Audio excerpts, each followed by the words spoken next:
신천지의 전국 본부는 경기도 과천에 있습니다. 지난 16일 예배에는 10,000명 가까운 신도가 모이기도 했는데요. 서울시와 경기도가 신도들 전수조사를 했더니 이 과천 예배 참석자를 중심으로 950명이 넘는 신도들이 기침을 하거나 열이 나는 등 증상이 있다고 답했습니다.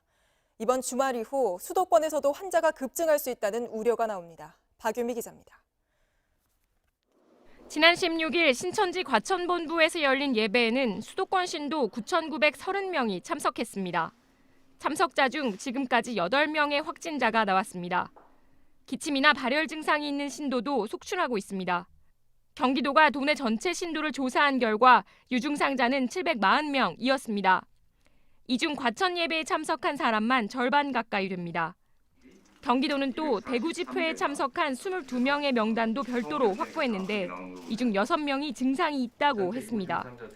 약 3,000명은 연락처가 없거나 전화를 받지 않아 경찰이 소재 파악에 나섰습니다. 대구 지역의 신천지 신도 요 증상자는 80%가량이 확진됐다고 합니다. 경기도에서도 대규모 확진자 증가가 우려되는 매우 엄중한 상황입니다. 서울에 주소를 둔 신도 10명 중 1명은 최근 14일 안에 대구 경북을 방문했거나 과천 예배에 참석한 것으로 나타났습니다. 2,000명이 넘습니다. 217명은 증상이 있어 검사를 받고 있습니다. 서울시는 연락이 닿지 않은 약 1,500명의 신도도 고위험군일 가능성이 있다고 했습니다. 수도권 확진자 수는 어제 100명이 넘었고 오늘 17명이 더 늘었습니다. 다음 주가 수도권 확산의 중대 고비가 될 거란 전망이 나옵니다. JTBC 박유미입니다. 바로 경기도청 연결해서 자세한 내용 알아보겠습니다. 하혜빈 기자가 나가 있습니다. 자 기자, 조금 전에 조사 결과를 전해드렸는데요. 740명의 증상이 있다. 이건 경기도가 일일이 전화로 확인해서 답을 들은 결과입니까? 네, 맞습니다. 주로 열이 나거나 기침 또는 가래가 있다고 대답해서 유증상자로 분류됐습니다. 특히 주목할 만한 건 740명 중에서 356명이 신천지의 과천 예배에 다녀갔다는 겁니다. 비율로 따지면 46.7%에 달합니다. 대구 예배에 참석했던 신도는 6명입니다. 연령별로 따지면 20, 30대가 466명으로 전체 유증상자의 절반에 가깝습니다. 절반이 넘습니다. 그런데 이재명 지사는 이 740명 중에서 600명까지 확진 판정을 받을 수도 있다, 이렇게 말했잖아요.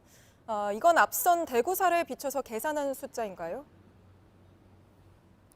네, 먼저 발언 한번 들어보시겠습니다. 대구 지역과 같은 비율로 계산한다면 600명에 이를 수가 있고 그 절반만 보더라도 40%라고 해도 300명에 이를 수 있습니다.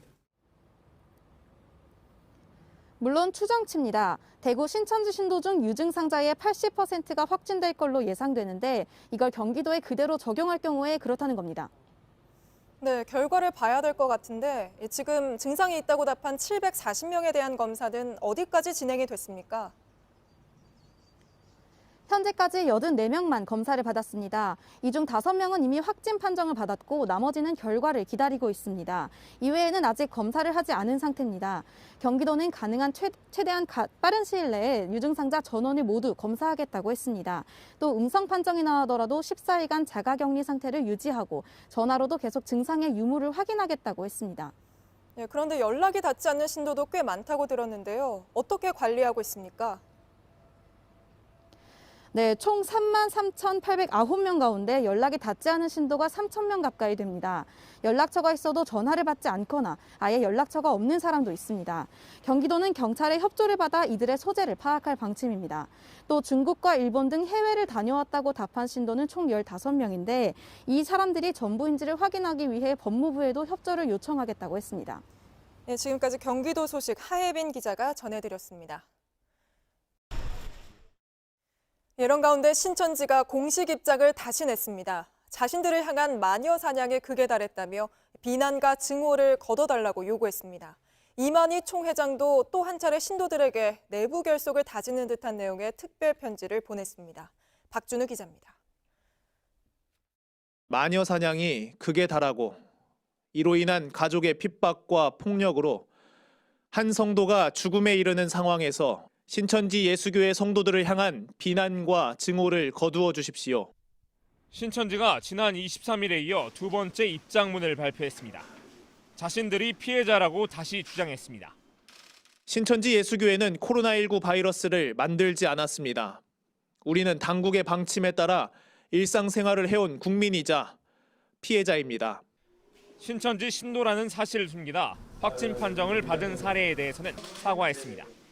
신천지 예수교회 성도라는 것을 밝히지 않은 상태에서 확진을 받은 일부 성도들로 인한 감염자 발생에 대해서는 고개 숙여 사죄의 말씀을 드립니다. 이만희 총회장은 내부 결속을 다지는 듯한 내용의 편지를 신도들에게 보냈습니다. 폭풍이 우리 안에 있는 믿음을 빼앗으려고 모질게 불고 있다며 말씀과 믿음을 지키자고 전했습니다. 이 총회장의 행방은 여전히 묘연합니다. 선생님 어떻게 알았어요? 선생님이 이만희 총회장님 운전 담당하신다고 해가지고 전화님 아니면 몰라요. 신천지 측은 신도들의 인권 침해 사례를 수집해 법적 대응에 나서겠다고 했습니다. JTBC 박준호입니다. 신천지 이만희 총회장은 검찰에 고발돼 있습니다. 검찰은 어제 고발장을 접수하고는 하루 만에 고발인 조사까지 했습니다. 여전히 행방이 묘연한 이만희 총회장의 조사 시점도 앞당겨질지 주목이 됩니다. 홍지영 기자입니다. 수원지검은 오늘 고발인인 전국 신천지 피해자연대 관계자를 고발인 신분으로 불러 조사했습니다. 신천지 피해자연대가 고발장을 낸 지 하루 만입니다. 대검찰청은 사건을 곧바로 수원지검으로 내려보냈습니다. 그리고 하루 만에 고발인을 불렀습니다. 이례적으로 수사가 속도를 내고 있습니다. 신천지 이만희 총회장이 받고 있는 혐의는 크게 두 가지입니다. 비밀 모임 장소 429곳, 예비 신도 7만 명의 명단을 공개하지 않아 정부의 역학조사를 방해한 혐의, 그리고 교회 돈으로 경기 가평과 경북 청도 등의 100억 원대 부동산을 산 횡령 혐의입니다. 법무부는 역학조사를 방해하는 행위를 할 경우 고발이나 수사 의뢰가 없어도 즉시 압수수색 등 강제 수사에 나서라고 일선 검찰청에 지시한 상태입니다. 이에 따라 검찰은 교단에서 신도 명단과 집회 장소를 일부러 숨기거나 왜곡했는지 이만희 총회장이 이를 지시했는지를 우선 확인할 것으로 보입니다. 이 씨의 교단 자금 횡령 배임 혐의도 다시금 수사가 이뤄질지 주목됩니다. 이 사건은 지난 2018년 고발됐지만 검찰은 아직 기소 여부를 정하지 않았습니다. 두 혐의 모두 이만희 총회장을 정조준하고 있습니다. 검찰은 관련 자료를 분석한 뒤 이 씨를 불러 조사할 것으로 보입니다. JTBC 홍지용입니다. 신천지를 위한 거짓말은 괜찮다. 이만희 총장 지시에만 따른다. 한때 신천지 신도였던 사람들의 고백입니다.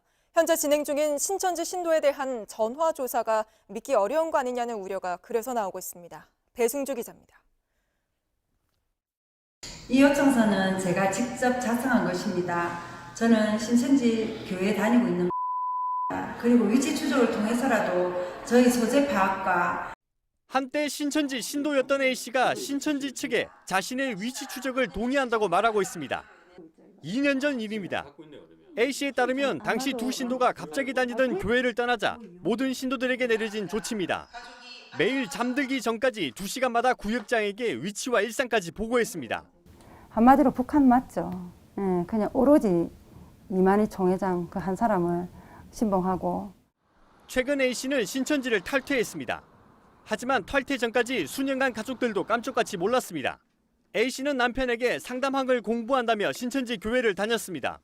집사람이 저랑 저렇게 20몇 년을 살아도 저를 깜짝까지 속이고 A씨는 신도인 글 속이라는 신천지 측의 지시를 거부할 수 없었다고 말했습니다. 지켜야 되는 거예요. 어떤 거짓말도 사실 상관없어요. 양심의 가책 같은 거 없어요. 이 때문에 신천지 신도에 대한 전수조사가 과연 실효성이 있겠냐는 지적도 나오고 있습니다. JTBC 배승주입니다.